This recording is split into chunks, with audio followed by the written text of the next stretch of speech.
भगवते वासुदेवाय।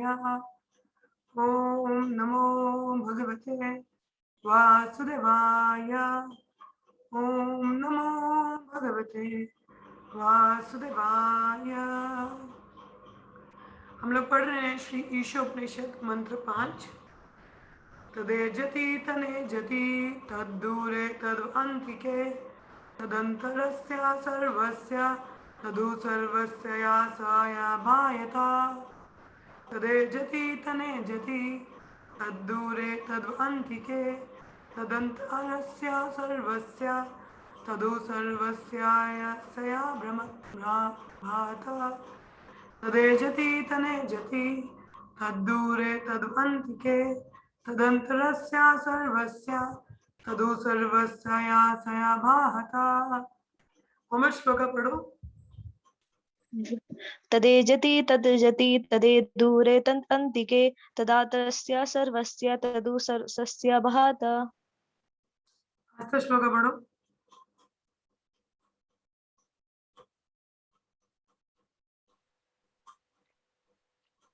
तदिजति तन्नैजति तद्दूरे तद्वे अन्तिके तदन्तरस्य सर्वस्य तद्यु सर्वस्य भयत। Thank you. Anyone else? Puja माता जी कहाँ है? Okay, she might be in office. Okay.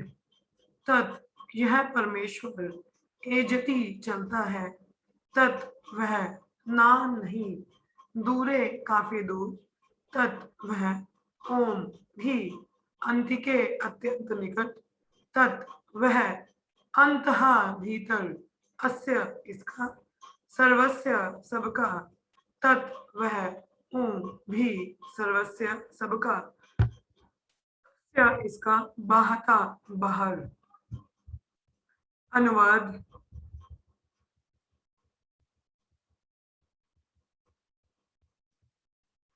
परमेश्वर चलता है और नहीं भी चलता। वह बहुत दूर है लेकिन अत्यंत निकट भी है। वह सबके भीतर है फिर भी वह सबके बाहर है। ये कैसे? चलिए पढ़ते हैं इसको। तात्पर्य। यहाँ पर भगवान के उन दिव्य कार्यकलापों का वर्णन किया गया है जो उनकी अचिंत्य शक्तियों द्वारा संपन्न होते हैं। यहाँ पर दिए गए विरोधाभासी कथन भगवान की अचिंत्य शक्तियां सिद्ध करते हैं। देखो, विरोधाभासी कथन, ठीक है। विरोधाभासी मतलब जैसे बोला गया कि भगवान दूर है पास भी है। देखिए, भगवान के कॉन्सेप्ट में अगर ऐसी बात है तो सही है, उसमें विरोध नहीं है। भगवान दूर है, हाँ दूर है। कैसे? भगवान अपने गोलोक धाम में रहते हैं, दूर है। भगवान पास में, हाँ पास में। कैसे? परमात्मा स्वरूप में हमारे हृदय में है, इसमें कुछ गलत है? भगवान दूर है पास है। दूर और पास अगर देखा जाए तो आपस में इट्स अ कॉन्ट्राडिक्टरी स्टेटमेंट। एक व्यक्ति एक साथ पास और दूर कैसे हो सकता है? नहीं हो सकता ना। मगर भगवान के कॉन्सेप्ट में ये सही है, ठीक है। वो दूर है, वो अपने धाम में है और उसी समय वह हमारे सभी जीवात्माओं के हृदय में भी स्थित, ठीक है। सो इस सेंस में दूर और पास का कॉन्सेप्ट सही है, ठीक है। आप कोई बोले भगवान काले हैं, हाँ काले हैं। भगवान कृष्ण का रंग श्याम वर्ण है। भगवान गोरे हैं, हाँ गोरे हैं। बलराम जी का रंग सफेद है ना, तो भगवान ही है वो भी, हाँ सही है, ठीक है। मतलब कई अचिंत्य जैसा विरोधाभासी कई कथन आते हैं तो वो सही है, ठीक है। तो उसमें भगवान के लिए वो गलत नहीं आता।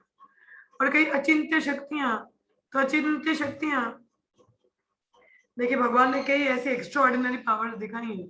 अब जैसे गोवर्धन को उठाना, हाँ 2 महीने की आयु में पूतना वध करना, तो एक साधारण व्यक्ति ऐसा नहीं कर सकता। ऐसे अचिंत्य शक्तियां भगवान उनका प्रदर्शन करते हैं, ठीक है। तो जैसे यहाँ बोला गया है, साधारणतया यदि कोई चल सकता है तो ये कहना कि वह नहीं चल सकता का विरुद्ध होगा। ऑब्वियसली कोई चल सकता है जिसकी टांगे हैं, उसको बोले ये नहीं चल सकता, कॉन्ट्राडिक्टरी स्टेटमेंट है ना। जो चल सकता वो कैसे नहीं चल सकता? तो कॉन्ट्राडिक्टरी है। मगर भगवान के संदर्भ में ये बात सही है, हाँ भगवान परमात्मा स्वरूप में नहीं चल रहे, हाँ, अगर धरती पे आते हैं वो चलते हैं, अपने धाम में चल रहे हैं, तो उस तरीके से ठीक है। किंतु भगवान के संदर्भ में ऐसा विरोधी कथन मात्र उनकी अचिंत्य शक्ति का इंगित करने का कार्य करता है।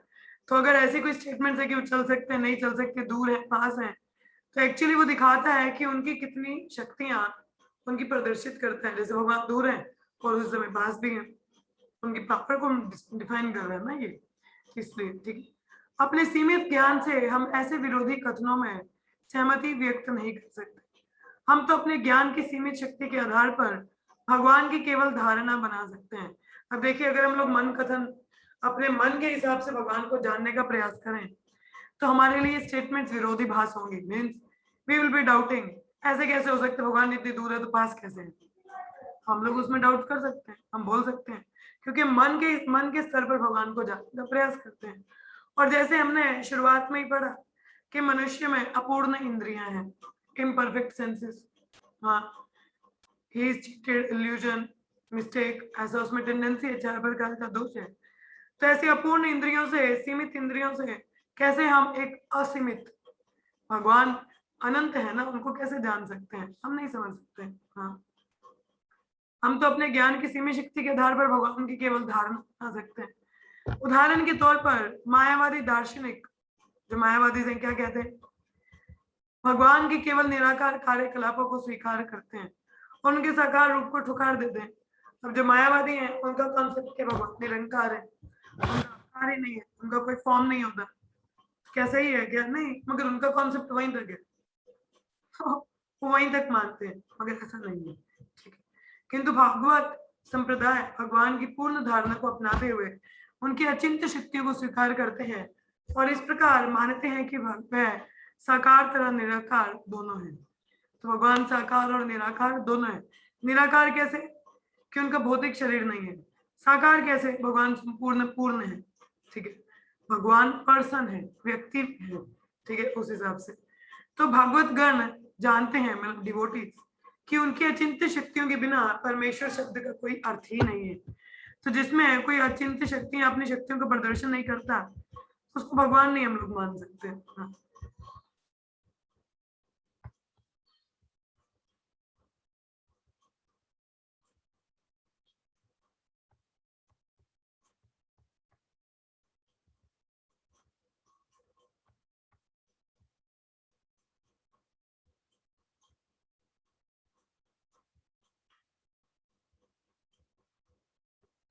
ये काफी आगे चला गया। तो हमें यह नहीं मान बैठना चाहिए कि चूंकि हम ईश्वर को अपनी आंखों से नहीं देख सकते अथवा भगवान साकार नहीं है। तो कई लोग कह सकते हैं हम तो भगवान को देख नहीं सकते, तो भगवान का कोई रंग रूप ही नहीं, वो गलत है। ऐसा नहीं है, आप कोई भी वस्तु जिसको आप देख ना पाए तो एग्जिस्ट ना करे, ये सही तर्क नहीं है।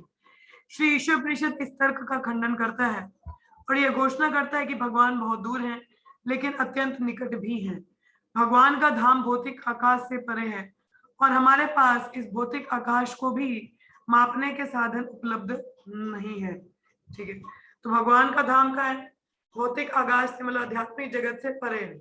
हम तो ये भौतिक जगत को, आकाश को भी नहीं नाप सकते, तो क्या बात कर रहे हैं भौतिक आकाश, मतलब आध्यात्मिक जगत के जानने का प्रयास या उसको जानने की बात हम कैसे करें।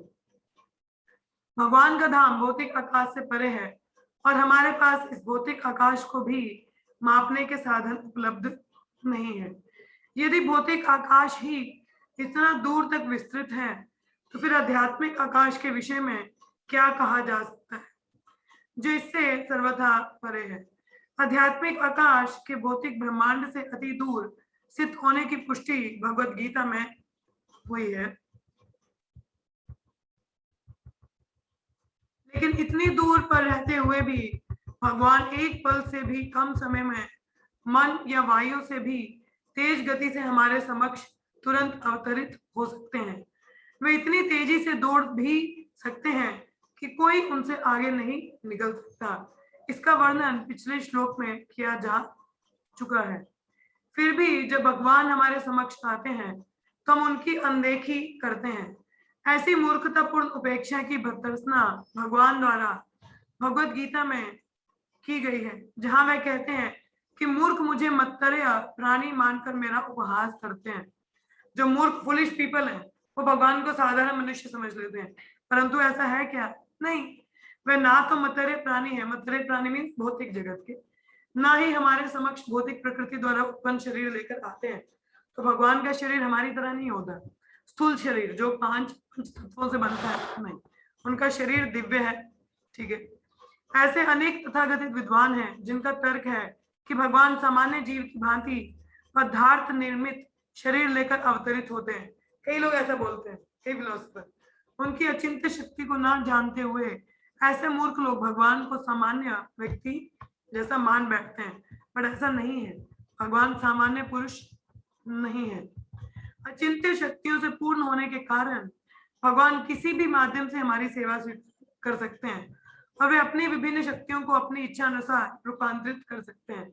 अब देखो, हमने जैसे पढ़ा था कि भगवान अपनी आंखों से खा भी सकते हैं, अपने कानों से बोल सकते हैं, तो मतलब अपनी एक इंद्रिय से वो कई कार्य कर सकते हैं। कि क्या दर्शाता है? भगवान की अचिंत्य शक्तियां को दर्शाता है ये।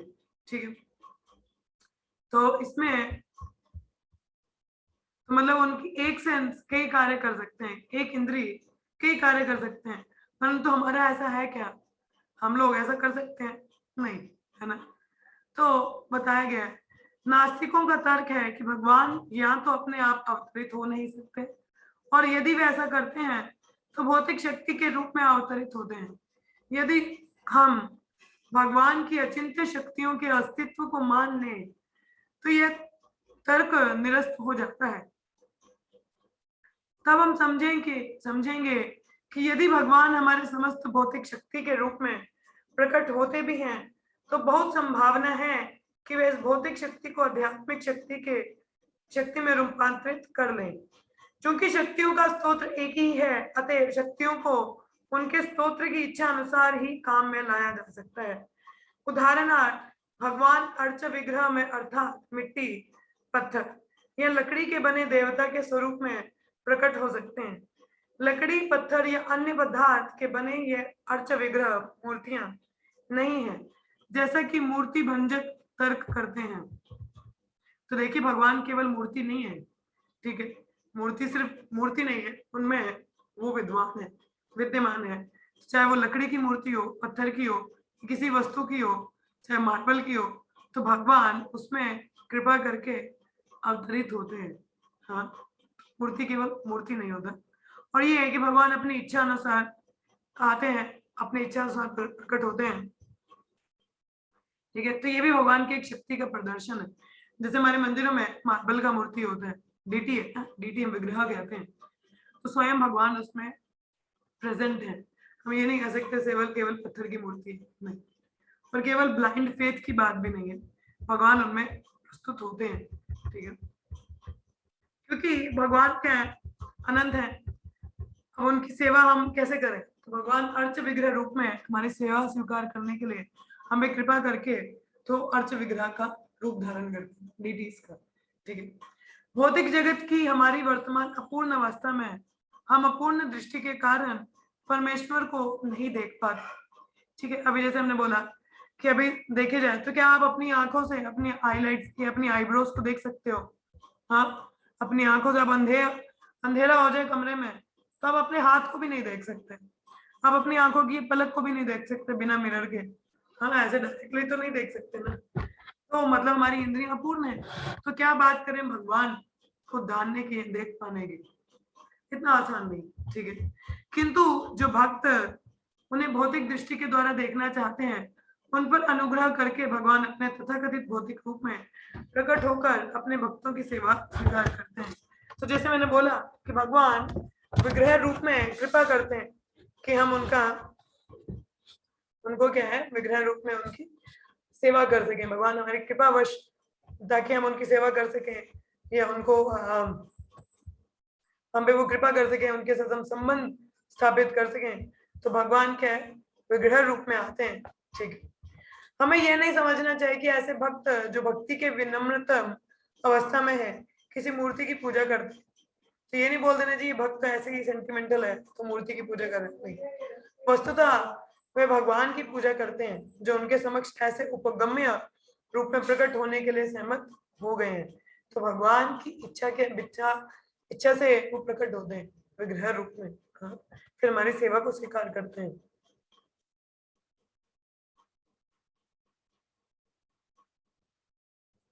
ना ही अर्चा स्वरूप को पूजक की सनक के अनुसार गढ़ा जाता है।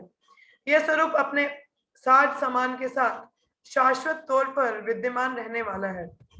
इसकी वास्तविक अनुभूति निष्ठावान भक्त को ही हो सकता है, नास्तिक को नहीं। भगवत गीता में भगवान इंगित करते हैं कि वह भक्त की शरणागति को किस प्रकार लेते हैं। यह उसके शरणागति की मात्रा पर निर्भर करता है। देखिए भगवान किस प्रकार रेसिप्रोकेट करते हैं, हमारा जितना सरेंडर हो। जो भक्त जितना शरणागत है भगवान उसके साथ उतना ही क्या है, उसको उतना ही रेसिप्रोकेशन उसके साथ करते हैं। यह अधिकार उनके हाथों में ही है कि वे शरणागतों के अतिरिक्त किसी और के समक्ष प्रकट हो या ना हो। तो भगवान के साथ में इच्छा है कि वो किसके सामने प्रकट होंगे। हाँ, कि भगवान की खुद की विल होती है। प्रपन्ना शरणागत जीवों को वे सदैव लभ्य हैं, परंतु शरण में ना गए जीवों के लिए वे अति दूर तथा अगमय हैं। कमल तुम पढ़ो आगे।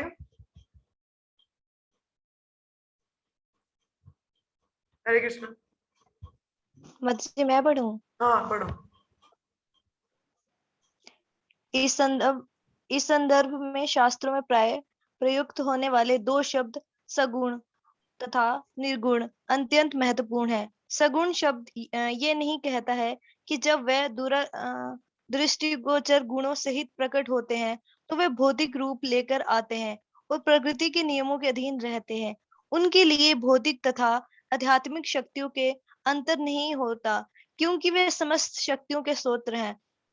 समस्त शक्तियों के नियंत्रक के रूप में वे हमारी तरह कभी भी उनके वश में नहीं हो सकते। भौतिक शक्ति उनके अध्यक्षता में कार्य करती है, अतएव वे उस शक्ति को अपने कार्य के लिए उस शक्ति के किसी भी गुण से प्रभावित हुए बिना प्रयोग कर सकते हैं। ना ही भगवान कभी निराकार हो जाते हैं, क्योंकि अंतोगत व साक्षात रूप आदि भगवान है। उनका निराकार स्वरूप या ब्रह्म तेज उनकी व्यक्तिगत किरणों की चमक मात्र है, जिस प्रकार सूर्य की किरणें सूर्य देव की चमक है। जब बालक संत प्रहलाद महाराज अपने नास्तिक पिता के समक्ष थे तो उनके पिता ने उनसे पूछा, कहाँ है तुम्हारा ईश्वर? तब प्रहलाद ने उत्तर दिया कि ईश्वर सर्वथा निवास करता है। तो पिता ने क्रुद्ध होकर पूछा कि क्या तुम्हारा ईश्वर इस महल में किसी खंबे में भी है? तो बालक ने कह दिया, हाँ। उस नास्तिक राजा ने उसे खंबे को तुरंत उसी के सामने खंड खंड कर डाला और नरसिंह के रूप में भगवान उसी समय प्रकट हो गए और उन्होंने उस नास्तिक राजा को मार डाला। इस प्रकार ईश्वर सभी वस्तुओं के भीतर है और वे अपनी विविध शक्तियों से हर वस्तु की सृष्टि करते हैं। वे अपनी अचिंत्य शक्तियों ने हमें निष्ठावान भक्त पर कृपा दिखाने के लिए किसी भी स्थान पर प्रकट हो सकते हैं। भगवान नरसिंह उस खंबे के भीतर से नास्तिक राजा के आदेश से नहीं प्रकट हुए थे, अपितु उन अपने भक्त प्रहलाद की इच्छा से प्रकट हुए थे। कोई नास्तिक भगवान को प्रकट होने का आदेश नहीं दे सकता, लेकिन भगवान अपने भक्त कहाँ गया? एक सेकंड कोमल। इस बात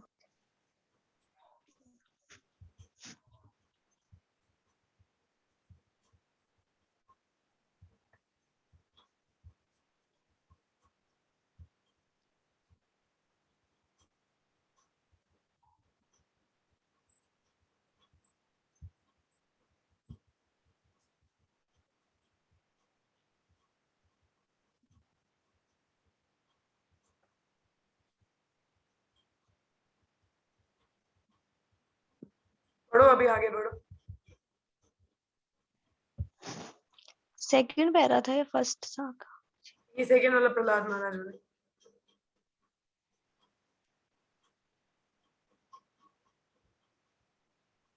इस संदर्भ में शास्त्रों में प्राय प्रयुक्त होने वाले दो शब्द, अजी ये पढ़ लिया सगुण वाला, आगे करो। यहाँ से पढ़ो।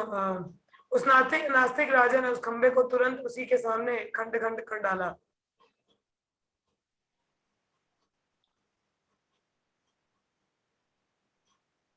प्रहलाद की इच्छा से प्रकट हुए थे। कोई नास्तिक भगवान को प्रकट होने का आदेश नहीं दे सकता, लेकिन भगवान अपने भक्त पर कृपा दिखाने के लिए कहीं भी प्रकट हो जाएंगे। इसी प्रकार भगवत गीता का कथन है कि भगवान नास्तिकों का नाश करना तथा अस्तित्व की रक्षा करने के लिए प्रकट होते हैं। निस्संदेह भगवान के पास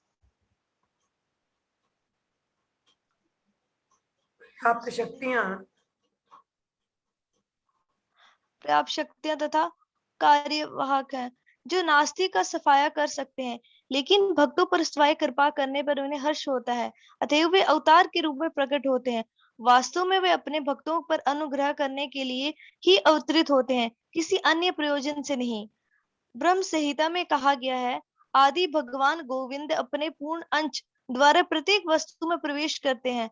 वे ब्रह्मांड तथा ब्रह्मांड के सारे परमाणु गुणों के तथा में प्रवेश करते हैं। वे विराट रूप में प्रत्येक वस्तु के से बाहर रहते हैं, किंतु अपने अंतर्यामी रूप से वे प्रत्येक वस्तु के भीतर रहते हैं। अंतर्यामी रूप में वे घटित होने वाली प्रत्येक घटना के साक्षी हैं और हमें अपने कर्मों का फल प्रदान करते हैं। भले ही हम भूल जाएं कि हमने पूर्व जन्म में क्या किया था, लेकिन चूंकि भगवान हमारे कार्यों के साक्षी स्वरूप है, अतएव हमारे कर्मों के फल सदैव मिलते हैं और हमें उन फलों की भोगना होता है।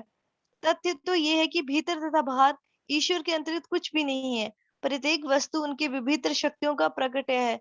जिस तरह अग्नि से तप तथा प्रकाश अद्भुत होते हैं, इसी तरह उनकी विभिन्न शक्तियों से एक रूपता है। इस एक रूपता के होने पर भी भगवान अपने साकार रूप में उन सब वस्तुओं को पूर्ण रूपेण भोगते हैं जो उनके अंश रूप सूक्ष्म जीवों की इंद्रियों द्वारा पूरी तरह भोग्य हैं। तो यहाँ पे हम लोगों ने पढ़ा कि भगवान सर्वत्र है। ठीक है, जैसे उदाहरण लिया गया यहाँ पे कि प्रहलाद महाराज को हिरण्यकश्यप पूछते हैं, हाँ, कि कहाँ है तुम्हारे भगवान? इस खंबे में। बोला हाँ इस खंबे में। बोला इस महल के सभी खंभों में? बोला हाँ। और उस समय हिरण्यकश्यप ने उस खंबे को तोड़ा तो भगवान वहां से प्रकट हुए, नरसिम्हा-देव। तो ये कथा सबको पता है। तो मतलब कि भगवान सर्वव्यापी है, हर जगह। ये नहीं कह सकते कि भगवान नहीं यहाँ नहीं है। परमाणु एक एक एटम में भगवान सारी जगह होते हैं। ठीक है, वो बात अलग है कि भगवान अपनी इच्छा अनुसार प्रकट होंगे और इच्छा अनुसार ही जाएंगे। और जैसे बोला गया है यहाँ पे हमारे कर्म के अनुसार, जैसे हमने बोला कि जीव आत्मा वो अपने कर्म करता है और भगवान परमात्मा स्वरूप में हम सबके हृदय में है, तो हर चीज को क्या वो विटनेस करते हैं, देखते हैं कि जीव क्या कर रहा है।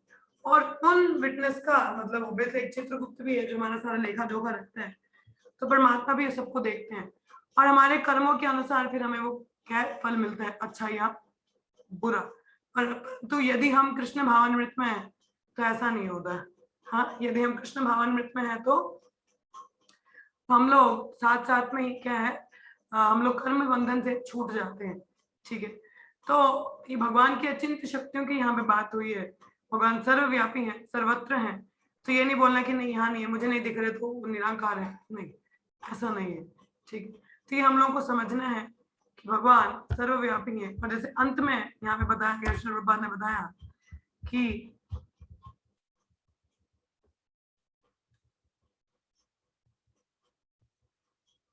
एंड के पैराग्राफ में उन्होंने बताया कि भगवान भीतर भी हैं और बाहर हैं, सारी जगह। ठीक है, प्रत्येक वस्तु उनकी विभिन्न शक्तियों का प्रकाट्य है। कोई भी वस्तु हम देखें वो सब उनकी एनर्जी है। वो मटेरियल एनर्जी भी हो सकती है, स्पिरिचुअल एनर्जी भी हो सकती है, मार्जिनल एनर्जी भी हो सकती है। जैसे आग है, उसकी एनर्जी कौन सी है? हीट एंड लाइट, है ना, ताप और प्रकाश। उसी प्रकार से भगवान की विभिन्न शक्तियां हैं जिनके बारे में हमने पढ़ा, बहिरंगा शक्ति, अंतरंगा शक्ति और तटस्थ शक्ति। ठीक है, और इस एक रूप के होने पर भगवान अपने साकार रूप में उन सब वस्तुओं को रूपेण भोगते हैं। तो भगवान पूर्ण है, ये भी हम लोगों ने पढ़ा। ठीक है, तो भगवान बेशक हमें लगता है इस भौतिक जगत में, परंतु वो इस भौतिक जगत के नहीं है। ठीक है, he never under the material modes of nature, is above that. तो इतना हमको समझना है कि सभी जितने भी कार्यकलाप वस्तु हम देखते हैं सब भगवान की एनर्जी है, भगवान की अचिंत्य शक्तियों का प्रदर्शन है। तो वो कोई साधारण मनुष्य नहीं है तो हमें अपने छोटी बुद्धि का इस्तेमाल करके उनको समझने का प्रयास नहीं करना, बल्कि शास्त्रों जैसे उपनिषद में बताया गया तो उस तरीके से उनको समझने का प्रयास करना चाहिए। ठीक है, तो ये हमारा 5th श्लोक भी ईशोपनिषद का कंप्लीट होता है आज। तो कल हम लोग कल क्या है, सैटरडे? नो, कल वेडनेसडे है, कल ट्यूसडे है, सॉरी। तो कल हम लोगों का 6वां श्लोक मंत्र इसका शुरू होगा। ठीक है, तो आप लोगों को रिसाइट क्या है, मेमोराइज करना है इन्वोकेशन, पहला मंत्र और दूसरा मंत्र। ठीक है, ये 3 मंत्र कृपया करके याद रखिएगा, ओम पूर्णम वाला और ईशावास्यम और दूसरा मंत्र जो है। ठीक है, तो ये तीनों मंत्र इंपॉर्टेंट है, तो चाहे कल या परसों आप लोग सुना सकते हैं इन मंत्रों को। ठीक है, और अभी के लिए आप में से किसी का कोई क्वेश्चन है या एनी सजेशन और discussion, if you want to improve on reading, इसको कैसे इम्प्रूव करना है, ये क्या करना है, तो अगर आप लोग को सजेशन देना चाहे तो वो भी दे सकते हैं। यस, किसी को कुछ बोलना है, यहाँ पे कोई प्रश्न है किसी का? Yes, Aastha, do you have anything? No माता जी। Is it fine the way we are studying? सही है तरीका ऐसा पढ़ रहे हैं हम लोग? हाँ, आप समझा देते तो ठीक होता है, बाकी हिंदी पढ़ने में थोड़ा डिफिकल्टी जाती है मतलब हिंदी वो जो वर्ड्स आते थोड़ा हैं। ज्यादा है, बट इट्स फाइन, देखो आदत पड़ जाता है हमें पढ़ने का। हाँ, आप समझा रहे हो ना, ठीक, वो हो जाता है मतलब जब समझा रहे हो ना साथ में। एक्सप्लेनेशन आ जाता है, ऐसा वो नहीं है। ठीक है, इतना दिक्कत नहीं है, तो इट्स फाइन। यस, और कोई कुछ कहना है, कोई प्रश्न है आपका? आस्था, समझ में आ रहा है अभी तक जितना हम लोगों ने पढ़ा इन्वोकेशन से अभी तक का? हाँ बिकॉज हाँ, दिस वो तो बुक हम मुझे लोगों ने क्लासेस एक बार भी कुछ पढ़ा मिस नहीं हो है, गई तो है। आई वांटेड कि हम लोग इसका गो थ्रू करें। सो जितना हो पा रहे will be finishing up, and afterward we will start Upadeshamrita, nectar of instruction one more time, and then we will begin Bhagavad Gita. Or side by side, we will be covering the proper small books, or maybe we can start teachings of Lord Kapila. तो वो भी शुरू कर सकते हैं हम लोग, जैसा आप लोग चाहो। भगवत गीता की शुरुआत भी कर सकते हैं हम लोग। चलिए, फिलहाल के लिए तो इतना काफी है। सो लेट्स पहले तो ईशोपनिषद कंप्लीट करें। ठीक है, कोमल माता जी, आपका कोई प्रश्न है? कुछ बोलना है आपको? नो माता जी। ओके, कुछ नहीं है तो we will be stopping up. और anything from the previous verses, कोई दिक्कत तो नहीं है? ओके देन, सो शाम को कृष्णा बुक के लिए मिलते हैं हम लोग। So Krishna book will be at 8 PM, and we are going to study chapter number 17. ठीक है, सो होप हमारा कृष्णा बुक भी कंप्लीट होने वाला है। ठीक है, and rest you people are not coming, waking up early, आप लोग सुबह नहीं उठ रहे हो, तो क्या कारण है इसका? Yes, Aastha, what time you are waking up? माता जी, मैं 4 बजे उठ रही हूँ, लेकिन मैं वापस सो जा रही हूँ। मैं बहुत ट्राई कर रही, लेकिन फिर मैंने पूजा माता ट्राई जी टू को गेट भी अप बाय बोल रही हूँ 3:30। कि मतलब 3:30 आने लग रहा है। मैंने अभी 3:45 ट्राई कर रही हूँ, 3:45 उठ रही हूँ, फिर धीरे धीरे मैं 3:30 पे आऊंगी। ट्राई टू वेक अप, आप लोग सभी प्लीज 3:30 बजे उठने का प्रयास करो। 3 बजे नहीं तो देखो 3 बजे का था पहले टाइमिंग, अब 3:30 कर रहे हैं हम लोग, तो 3:30 उठने का प्रयास करो। And try to join for japa session. So from tomorrow I will open up japa session, क्योंकि बीच में आप लोग आ ही नहीं रहे थे तो मैंने बंद कर दिया। तो आप लोग please morning come for japa session, नहीं तो जपा सेशन हम लोग लेट भी कर सकते हैं if you want, but then I won't be able to join, तो मैं उसमें ज्वाइन नहीं कर पाऊंगी आप लोगों को, क्योंकि मेरा क्लास रहता है मॉर्निंग में। तो आप लोग कर सकते हैं, आप में से कोई ओपन अप करना चाहे वॉलंटरली तो they can open up japa session. ठीक है, तो अगर नहीं करना जपा सेशन नो प्रॉब्लम, मगर मॉर्निंग में जितने बजे उठते हैं उतने बजे ग्रुप में मैसेज डालो हरे कृष्णा करके। ठीक है, so that I got to know what time you are people are waking up, क्योंकि टाइमिंग पता तो लगे आप लोग जपा कितने बजे कर रहे हो, कितने बजे कंप्लीट कर रहे हो। सो वेक अप अर्ली बाय 3:30, प्रयास करो 3:30 का। ठीक है, अभी देखो इतने सारे फेस्टिवल्स रहे हैं, कुछ तो इंस्पिरेशन लेना चाहिए ना हम लोगों को, थोड़ा और मेहनत करना है, तो please wake up little early. मंगला से पहले थोड़े बहुत राउंड्स कंप्लीट करो अगर सारे नहीं कर पा रहे हो, then after Mangala finish up your rounds. And it's an humble request, सभी लोग प्लीज शिला प्रभुपाद का एक लेक्चर हफ्ते में जरूर सुना करो, ठीक है? So उसका I'll see how to do that thing. So वो मैं आपको शाम को बता दूंगी कि क्या शेड्यूल रहेगा, ठीक है? So चलिए फिर हम लोग अभी के लिए विराम लेते हैं. So let's chant 3 times Hare Krishna. Hare Krishna, Krishna Krishna, Hare Hare, Hare Rama, Rama Rama, Hare Hare, Hare Krishna, Hare Krishna, Hare Krishna, Krishna Krishna, Hare Rama, Hare Rama, Hare Hare, Rama Rama, Hare Krishna, Hare Krishna, Hare Krishna, Hare Krishna Krishna, Hare Hare, Hare Rama, Hare Rama. Shri Ishopanishad की जय, श्री प्रभुपाद की जय, all the assembly devotees की जय. Thank you so much. तो अभी का जो शेड्यूल है basically I will send up in the daily Sadhana group. तो शेड्यूल आप लोग चेक कर सकते हो क्या बुक्स का रीडिंग हमारा रहेगा, and then accordingly whatever you see तो हम लोग डिस्कस कर सकते हैं, ठीक है? Thank you so much. Hare Krishna everyone.